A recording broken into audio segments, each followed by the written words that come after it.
When my husband discovered that I wouldn't inherit my dad's money upon his passing, he became really angry. He shouted at me, saying, "What? You can't inherit the house and money? I don't need you anymore. I want to break up with you right now." After that, I harbored a desire to retaliate against my husband and my sister, who hastily remarried. My name is Julie, and I work in an office. I'm 32 years old and have been married to Brian for 2 years. I met Brian through a mutual acquaintance, and then we tied the knot. My family was affluent, but with only my sister Mary and me as heirs, our relatives fretted over who would inherit. They deemed Brian a suitable match for me and thus introduced us. Though Brian didn't inherit any money officially, he moved into my parents' home with us. Unfortunately, my mom passed away a few years ago, leaving just my dad, my husband, and me in the house. Brian appeared kind and cared for my dad, but before our marriage, the relative who introduced us cautioned me about him. "I introduced Brian to you, but be cautious. He can be quite fixated on money." Despite nearing our wedding and exchanging engagement rings, I didn't notice any glaring signs of Brian's fixation. So we proceeded with the marriage. Even after tying the knot, I remained vigilant due to the warning. However, Brian didn't seem excessively focused on wealth. Occasionally, he'd inquire about our family's finances during drinks with my dad. Since my dad was forthcoming, I didn't think much of it. Another point of interest for Brian was my sister. She's 5 years my junior and possesses a vastly different personality, outgoing and fond of mingling with different men. Her contrast to me, along with her striking beauty, captured my husband's attention upon their first meeting. "Julie, your sister is quite unlike you, isn't she?" Brian's fascination with my sister, who was stunningly beautiful unlike myself, left me feeling uneasy. Our relatives introduced Brian to me because they worried I might struggle to find a spouse due to my simple appearance and demeanor. They feared our family name might fade. Initially, I didn't dwell on it much, given my beautiful sister. However, later on, I grasped their concern. My dad indulged my sister. He financed her college education after high school, followed by vocational school. However, she lacked concrete plans for either institution. She simply didn't want to work. Despite my mom's urging to find employment after college, my dad insisted on vocational school. After completing her vocational training, she secured a job at a friend of my dad's company.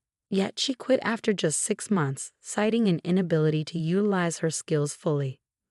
My sister, with less than 6 months of work experience, displayed unwarranted confidence in her job knowledge, surprising my mom and me. Nonetheless, my dad believed her and promptly found her another position. Shortly after commencing her new job, my mom fell ill and required hospitalization. My sister visited her daily, taking time off work. However, she eventually quit that job too, declaring she cared for our ailing mom. In reality, she mostly sat with our mom in her hospital room or idled on her phone in the waiting area. Meanwhile, I took on all the household chores, tending to our mom's needs while my sister contributed nothing. Despite possibly providing comfort to our mom, her health deteriorated over a month, rendering her unable to communicate. 2 weeks after her decline, she passed away, leaving my dad and sister too stunned to organize her funeral. Taking charge of organizing everything with the assistance of our relatives, I ensured our mother received a proper farewell. After her passing, my sister secured a part-time job and moved out to live independently. However, her earnings didn't suffice, prompting Dad to cover her rent and bills. It appeared she directed her income toward leisure activities. When her part-time job proved insufficient, she turned to Dad for more money. While Mom used to impose financial discipline, Dad became more lenient after her demise. Initially, I didn't object as long as Dad and my sister were content. Even after I married and relocated, Dad continued providing for her financially. Unbeknownst to me, my sister also sought money from my husband, who complied without informing me, fearing my reaction. My sister showed little interest in working, preferring to rely on Dad's and my husband's generosity. However, her carefree lifestyle was short-lived as Dad fell ill and was hospitalized. While I tended to him between work breaks, my sister didn't bother visiting the hospital. Instead, she phoned me, demanding money. "I've been receiving money from Dad every month, so you should continue giving it to me. After all, he's covering the rent and bills," she asserted angrily. This revelation shocked me, and I reprimanded her for prioritizing money over our sick father. Despite my frustration, I inquired about the amount Dad had been providing her monthly. How much does Dad give you each month? You should seek employment and support yourself, I admonished. Stop being demanding. I receive $1,000 monthly, excluding rent and bills, she grumbled. Her nonchalant bragging disgusted me, and I feared she'd never feel compelled to work earnestly if Dad continued indulging her. Initially, I didn't perceive it as a significant issue, assuming Dad would recuperate. However, his sudden deterioration left me stunned, struggling to keep our relatives informed. The gravity of his condition shook me deeply. Amidst this turmoil, I yearned for my husband's support, but he scarcely visited the hospital, citing work commitments. When he did come, he posed inappropriate questions like, "Your dad must have substantial savings, right? And since you and your sister are the only heirs, will the inheritance be evenly split?" His fixation on money left me speechless, and I finally comprehended our relative's warnings about his obsession. When my sister received a call, I informed her of Dad's critical state, but her concern was solely for her financial stability. "Ensure you continue my monthly allowance. I can't manage without it," she abruptly concluded. Anger surged within me at her response, compounded by the faint sound of a male voice in the background, triggering a sense of foreboding. About a month later, Dad passed away, with neither my sister nor my husband present in his final moments. Having experienced my mother's funeral previously, I understood the emotional toll of organizing such arrangements. Despite this, my sister and husband offered no assistance, with my sister not even attending the funeral. Though my husband attended briefly, he departed early, citing work commitments. The relative who introduced us noticed his absence and inquired about it. "Where's your husband?" "It's not ideal for the main mourner to be absent," the relative remarked. Forced to maintain composure, I offered a forced smile and replied, "He's occupied with work, so he had to leave." The relative sighed in response, mirroring my own sentiments. Following the funeral's conclusion, as I attempted to unwind, my husband smirked and queried, "So how much did you inherit? Even if you split it, you'll still receive a substantial sum, right?" Remembering the forewarnings from our relatives, it dawned on me that my husband was solely fixated on my father's wealth. Disappointed by his true intentions, I avoided giving him a direct response. "I'm not sure yet. My sister seems to be inheriting everything, and I might not receive anything. We haven't consulted the lawyer yet, and I'm still processing everything since the funeral just concluded," I stated, attempting to downplay the situation. My husband's expression lit up with eagerness as he discussed the inheritance, which infuriated me. Suppressing the urge to laugh out of frustration, I responded, "I don't know. It seems I might not receive anything, and frankly, your excitement over it is quite exasperating." Taking my words seriously, he exploded, "What? You're not inheriting anything. I don't want you anymore. Let's get divorced right away." Feeling equally fed up, I retorted, "Fine, let's do it. You only married me for my dad's money anyway. I'm filing for divorce." With that, I pushed the divorce papers toward him. Though he seemed taken aback, he proceeded to sign them without hesitation. After signing, he left, uttering, "I'll divorce you, who gets nothing, and marry your sister for her $1 billion inheritance." I paid his words no mind and headed straight to City Hall to file the divorce papers, finally liberated from my dreadful husband. The next day, he promptly married my sister. A few days later, my ex-husband called me, still under the illusion of the inheritance. He yelled, "When are we getting Mary her $1 billion? Hurry up." I had been anticipating his call, unwilling to reach out after his departure. Maintaining a composed demeanor, I replied, "Let's meet at my place this Sunday to discuss it. I've made preparations and have been waiting for you." Excited at the prospect of gaining wealth, Brian hung up. However, I couldn't wait to witness his reaction upon learning the truth. On Sunday, both Brian and my sister Mary arrived at our parents' house, surprised to find a lawyer present. Brian attempted to maintain his composure, remarking, "I suppose legal counsel is necessary when dealing with substantial inheritances." As the lawyer began, Brian appeared puzzled. "While there is an inheritance matter, Julie has also filed a compensation claim against you," the lawyer declared, presenting Brian with dated photographs showcasing his visits to Mary's house. These photos evidence infidelity before the divorce, resulting in a compensation claim.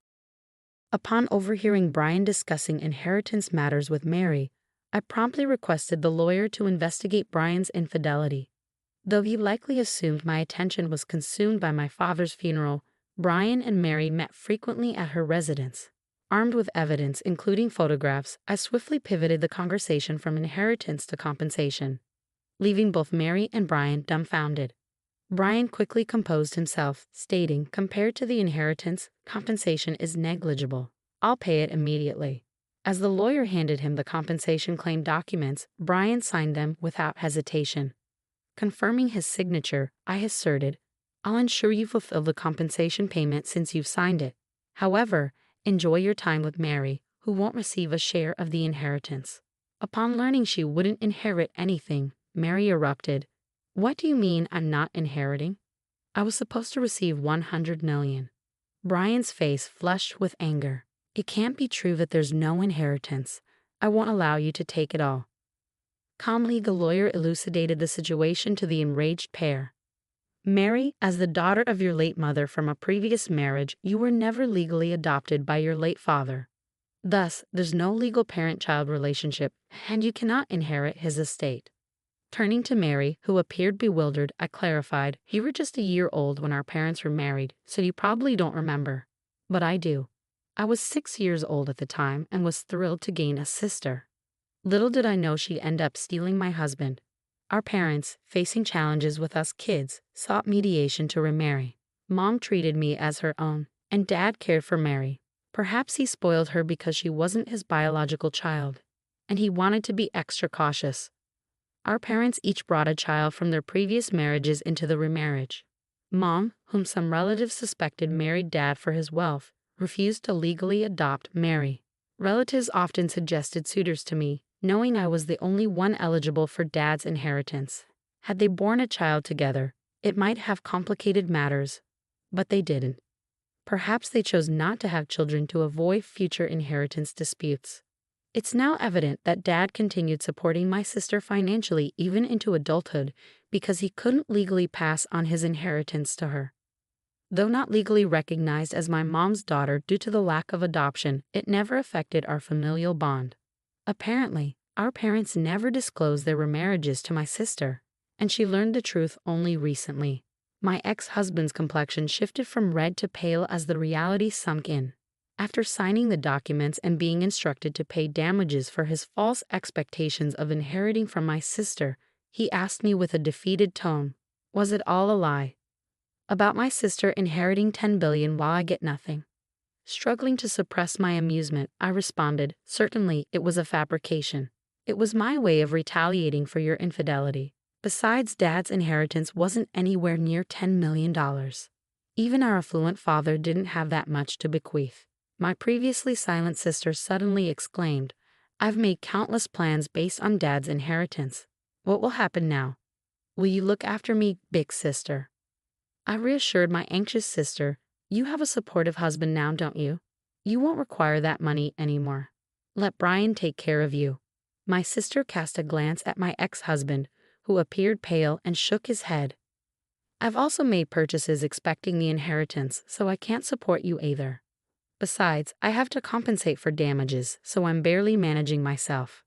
As I concluded, my ex-husband dropped to his knees in front of me, pleading, "Julie, I'm truly sorry. It was all my fault. Can you forgive me and take me back?" The lawyer, observing the scene, chuckled as he prepared to depart. His earlier arrogance had vanished, and his kneeling form seemed rather ludicrous. Following our conversation, my ex-husband and sister departed with dejected expressions, proceeding to divorce soon after. My ex-husband, who had remarried in anticipation of inheriting my sister's assets, lost interest in her upon learning she wouldn't receive the inheritance. Unable to support my sister due to the damages he owed me, we agreed he would make payments from his monthly salary since he had no assets. The lawyer proposed this arrangement to ensure I received compensation without missing out. Deprived of our father's support, my sister grappled with financial difficulties, toiling in a part-time job every day. Unfortunately, she couldn't manage her debts and eventually filed for bankruptcy. Ultimately, she had to vacate her apartment, and her whereabouts remain unknown.